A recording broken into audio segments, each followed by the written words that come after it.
Let's take a look at the composition tools in Corel Painter 12 and how we can use them to create more interesting artwork. The first tool available to us is the canvas size, and the canvas dimensions more or less kind of convey how your composition is going to be arranged and also how it's going to print. So I like to use a standard canvas size because then it's going to fit into a standard frame size. So for instance, 18 by 24 inches is a standard frame size, which this piece is here. It's 18 by 24 inches, and that means that it will also fit, if you shrink it down, an 11 by 14 and even 8 by 10, and none of the edges will get cut off. So that can be really good. It'll also fit standard mats. If you don't do standard sizes, then you risk making prints where maybe some stuff will get cut off. Like for instance, if we do a crop, and we decide that we're going to print it at a different size, maybe a widescreen size, we might have to crop it like this, and then we're losing some of the top and bottom stuff. So that might be good and that might be bad, but that's something to keep in mind. Of course, you can change some other settings in your canvas, like your resolution. Your resolution basically describes how detailed your print's going to be.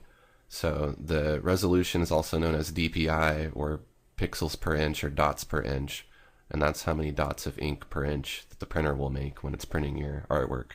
So generally you want to have a higher DPI. I usually use 150 or 300. So once you've decided on your canvas size, then there's some other things that you need to decide on before you actually start sketching things in. The next thing would be dividing your canvas up into what's called the rule of thirds. And you can get to this grid feature by going to the layout grid. It's in the menu here. It might look like this, but it's just hiding under here. And when you have the tool selected, you click the eyeball here to make it turn on or turn off. So when it's on, you can see that it gives you this grid. And of course, if you have nothing starting out, it kind of gives you an idea where to put things. This also works really well for cropping photos.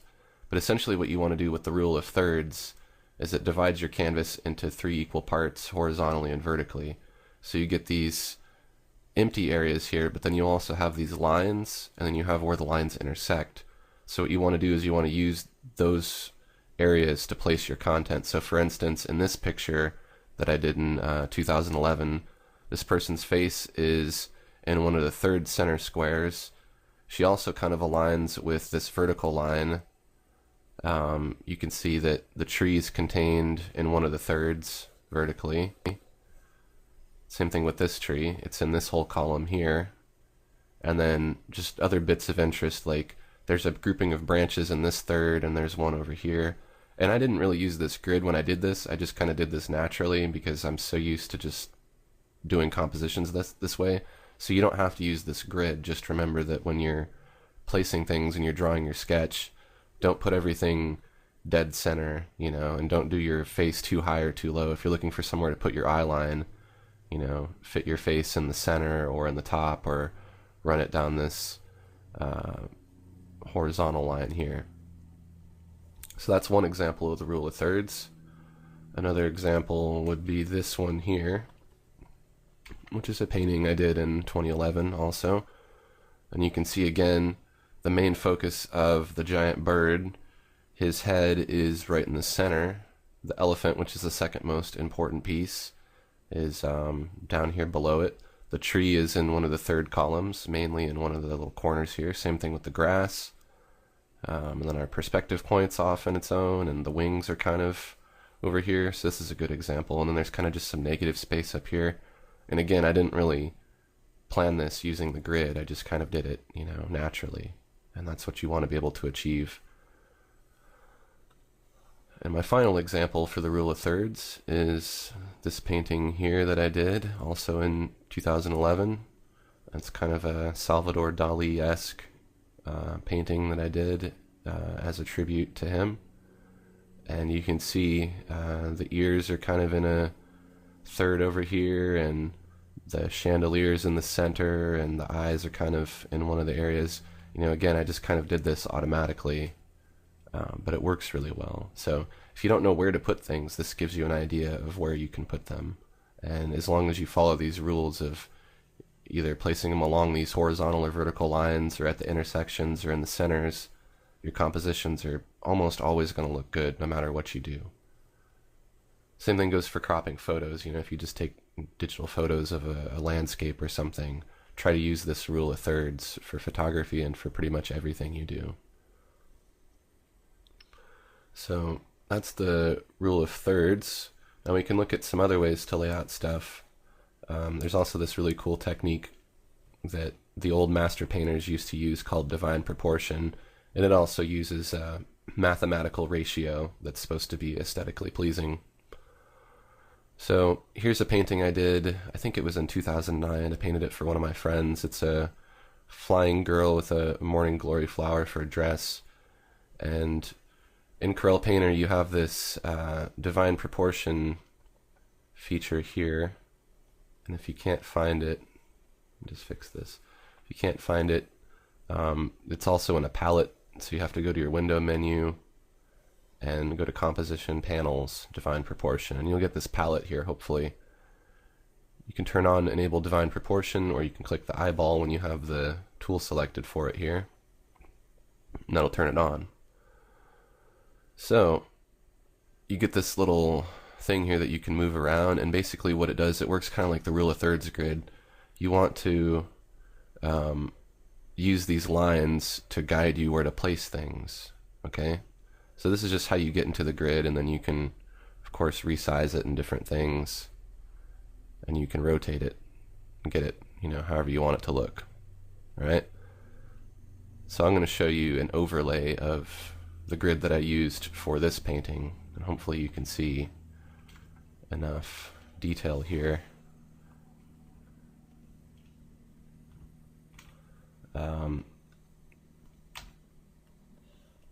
Oops. Let me get here so I can draw some annotations also. Okay. So you can see that there's this kind of main green line that flows, and it does this kind of spiraling thing, right? What this represents essentially is the flow of the eye through the painting. So when someone other than you is looking at your painting, when they look at it, they might kind of start to look over here, and then their eye kind of might go, you know, and progress that way through the painting. So what you want to do is you want all of your objects in your painting to kind of intersect with these lines. So I have this negative space kind of over here where there's nothing really going on, but then the attention starts to get more and more focused as it comes around. So here it hits the foot, and then it comes around, and then it starts to bring you in towards the face over here.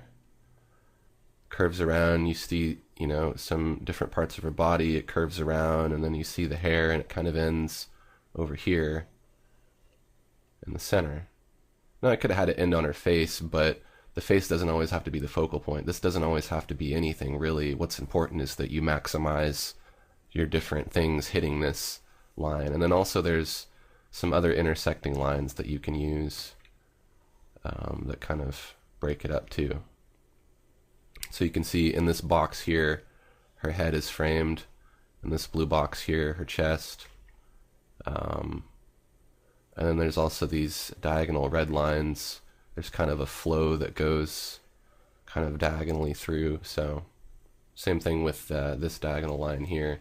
She's kind of flying up in this direction. So another example I'll show you is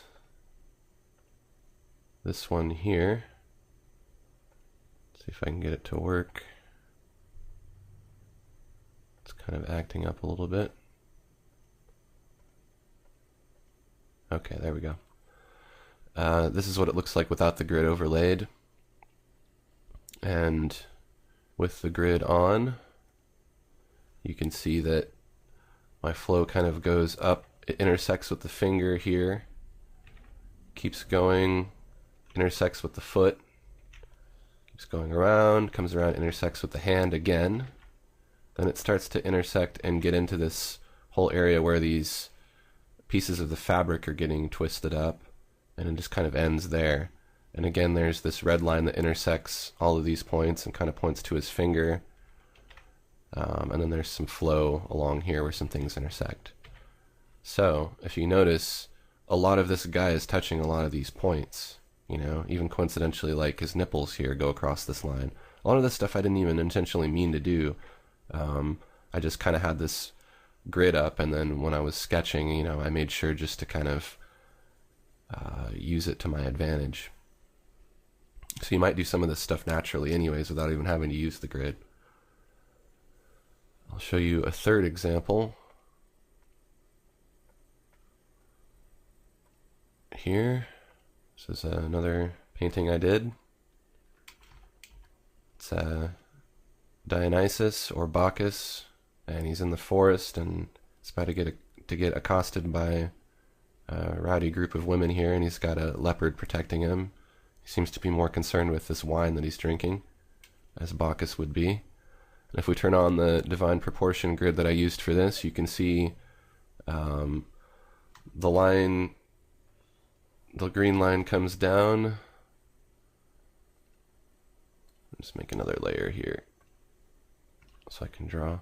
Green line comes down, curves around, it hits a lot of things. It hits the girls, hits the dead fur animal thing she's wearing, gets the jugs here, gets a little bit of the rock, keeps going around, and then it brings your focus right into his face, right in here. Also kind of almost gets a little bit of the bottle here too. So that's kind of where the focus goes. And then again, within this box, you've got his face. Within this box, you've got the other focal point, the wine, and then of course the body is in most of this part. The jug intersects with this vertical line here. The diagonal line, of course, goes with the flow of this person's arm. It goes up in that direction. They're kind of reaching for him this way. And he's kind of pouring the wine down that way. So there's a lot of things that I did intentionally and then unintentionally, and I realized that a lot now by looking at this overlaid after it was finished. So that's some different ways you can use divine proportion. Now generally what I do when I'm making a piece, you'll have to kind of think about what canvas size you pick, because obviously this is a specific ratio. So you could use something like 24 by 15, and it'll be close enough. It won't be perfect. We could try that, and then you can see if I enable this divine proportion, it's pretty close. Only a little bit's getting shaved off, so that wouldn't be the end of the world. And this doesn't necessarily have to take up the whole canvas either. It can be sized smaller. You can just use it to arrange something within a particular object. Like let's say, for instance, on this other example here with this guy, the grid doesn't take up the whole canvas. It only really kind of hovers over where this guy is, and it kind of relates directly to him and his own elements within the composition of himself, the way his body's composed versus the way the whole composition's composed. So this doesn't have to be the whole canvas. It should be more or less in proportion to it, though. You know, it should be the same kind of tall and skinny, or wide and skinny, rather than you know, you probably wouldn't want to use it on like a square canvas. That might look kind of weird, but you could try it and see how it looks. So let's try some other things. I'm going to go back to this canvas that we made here. I'm going to turn off divine proportion. So now when we have some things here, let's say we want to actually start doing some sketching, we'll make a new layer and we'll call it sketch. We'll make it a multiply blend mode, and we'll use something like a dark gray and a pencil or a detail oils brush, which is what I like to use, we can start sketching. And of course we can use our different grids that are available to us. So we'll use the thirds grid here. So if I'm going to sketch a person's face, maybe I want to put their face right here. I'm just going to do some quick composition here. Maybe there's going to be a person here, and there's going to be someone in the background talking to them over here and waving or something. And then maybe our horizon line will be here, and there'd be a bunch of trees that follow there. You know, you kind of automatically know where to put things. So there's going to be a cloud in the sky. Maybe the cloud is in this third, and then there's another cloud in this third over here, and then maybe there's a little one in the center. Same thing with objects on the ground. You know, if there's a dog or something over here, this is a really crude dog, of course, and you know, maybe there's, I don't know, another person over here in this third. So then you automatically know kind of where to put everything. And your sketches, of course, are on their own layers. So if you decide, maybe I want to try putting a tree in here, but I don't know if I'm going to want to keep it, you could put that tree on its own layer, and then use the layer adjuster tool to move it around and decide where you want it to be. Try it in the center. You know, you're going to know what's going to work and what's not just by looking at it.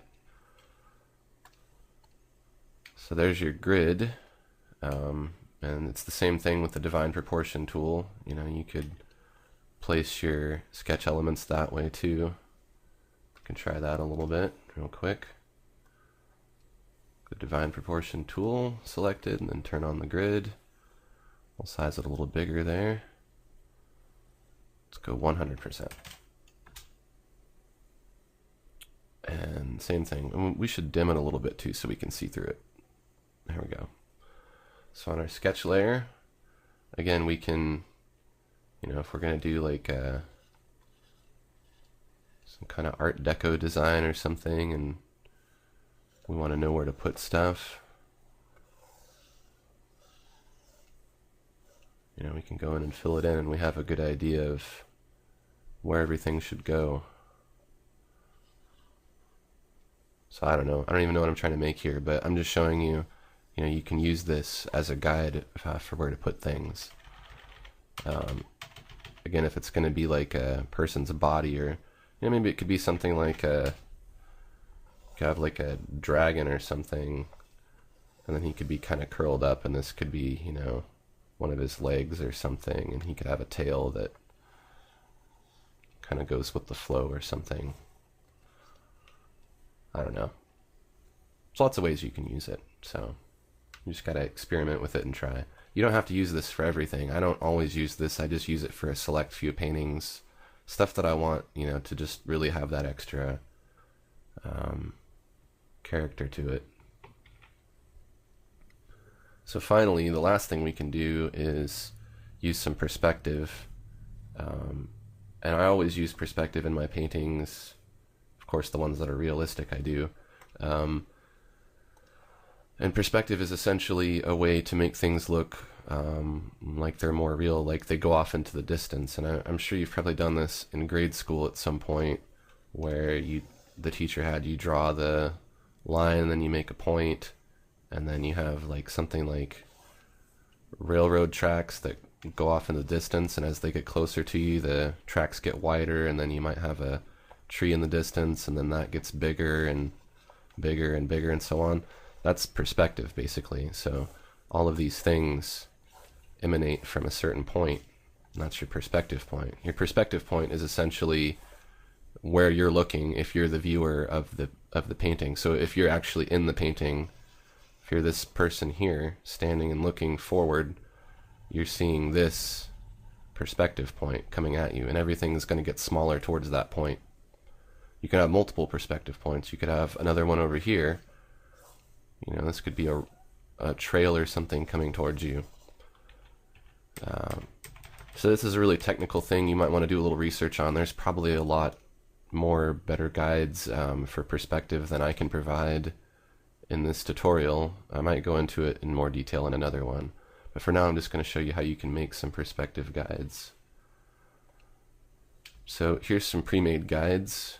They're really easy to make. You don't have to have a ruler or anything, and you don't have to bother taking out this straight line tool.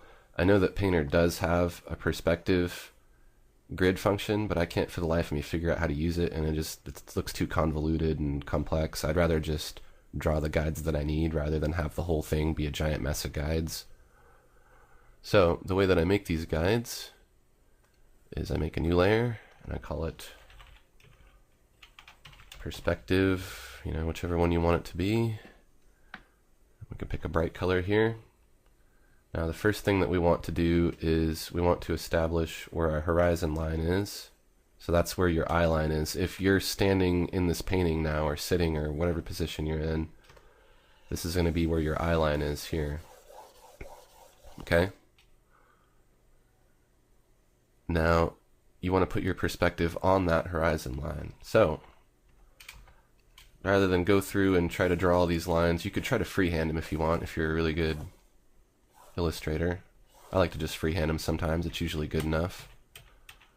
Or if you want them to be perfectly straight, you can take advantage of the kaleidoscope painting feature. And what you want to do is you want to set the number of sections to 12. And you want to keep it upright. You don't want to rotate it, but you want to put this center point as centered as you can on your line here, okay? On your horizon line. And you want to take a pretty thin brush and you want to hold down shift when you paint, before you paint. That way holding shift will constrain your line straight. So that time it didn't work, it went off. You'll might have to try it a couple times. That time it worked. So I'm holding shift and I'm just painting back and forth horizontally. I'm following this horizon line. That way it paints in all the other lines. It's basically just, when I'm painting this one line, it's duplicating it every other time into these segments here. So now if I turn off mirror kaleidoscope painting by clicking here to reset it, then you can see I have, well, it was a little off, but that's okay. I have some perspective lines that I can use. They're not perfect, but they're straight. And that's really all we need. They don't need to look clean or anything. And now we have a perspective, and then we can use that with our sketch now to do some drawing in perspective. So of course we draw our horizon line in here, and then we might have a road that's coming towards us. And then on that path there might be some trees that kind of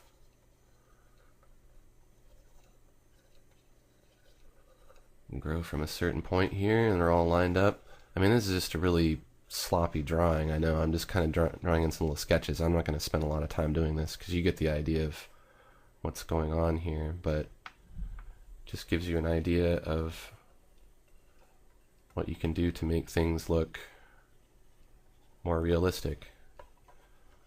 If this is a road, there's the little dividing lines or whatever. So there's your perspective, and if you wanted to, you could even duplicate that perspective if you wanted to make another one, and just move it over here. Now you get another perspective if you want to have a multiple point perspective. So finally, the last thing we can do for our composition, it's one of my favorite things to do if I don't know what I want to paint. It's called a thumbnail sketch.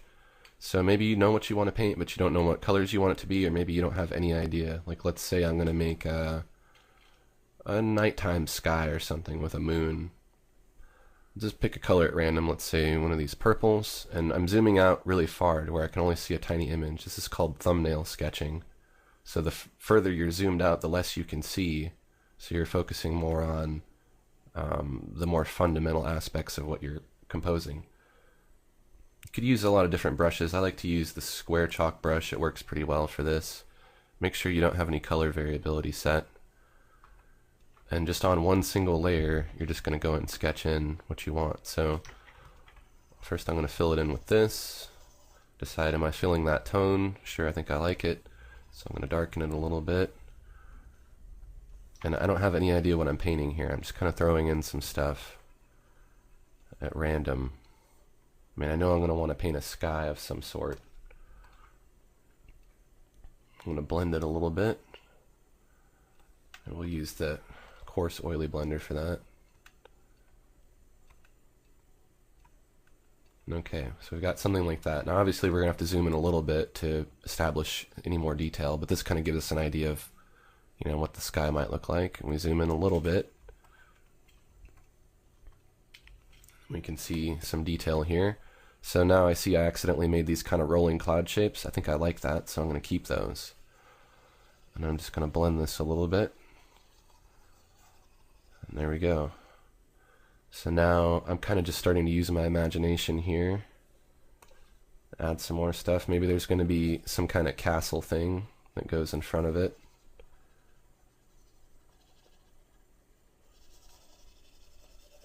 Put that in. And I just decided I don't want any of that gray that I put at the bottom. That's okay. Don't want to zoom too far in. Still want to stay zoomed out.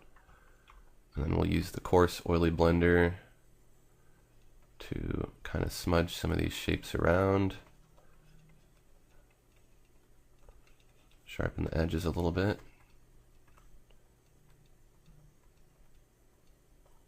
Make it look more like a castle or something, whatever it's going to be.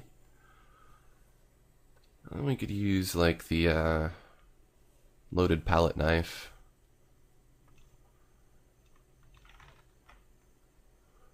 Throw in some windows.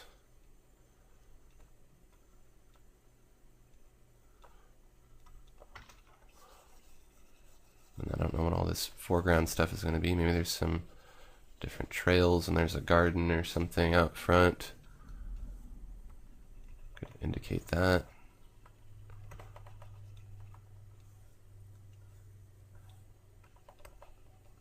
If it helps you to zoom back out, you can zoom back out to kind of get a better perspective on it. I'm going to blend it a little bit, but not quite like that. There we go. And again, it being this small, it's probably hard for you to see on screen, but when you're working on it small, you'll be able to use your imagination. Your imagination will just kind of work, and you'll end up doing a lot of things unintentionally that you didn't mean to do. Like, I don't have any idea what this is, but I like it when I look at it. So I'm going to keep it there and go with it, enhance it a little bit. I'm going to try to indicate some tree trunks or something growing. Like an old dead tree. I'm just kind of smudging stuff around here. There's quite a few paintings I've done this way that have turned into like really cool stuff, you know, like pyramids or something, or different kinds of architecture, different places that look really realistic. You know, it looks like something that maybe I referenced from a photo, but it's not. And I didn't have any idea I was going to paint it when I started painting it. It just kind of developed. So that's kind of what this is, you know. And this is a castle now, and you can see it's got an environment, and it looks like it might be, you know, in like Scotland or something. It might be haunted. It's got this whole story behind it, but I actually didn't plan to do any of this when I started painting it. I just literally just started sketching. So that's something you can do to generate ideas. Or if you know you're going to paint this castle and you want to try it in some different colors, you could try changing the color scheme a little bit. You know, you could zoom out and decide, well, maybe I want it to be more yellow in the background. You could, you know, of course, save multiple copies of this and try a different color scheme. See how that looks, and then go through and blend it a little bit. This works really well for skies too. If you're zoomed out really far for some reason and then you do all your blending, it makes the sky look a lot better. And go through and clean it up a little bit. I can see I pretty much destroyed my castle here, but that's okay. I can go through and easily fix that again and put it back into the shape that I want.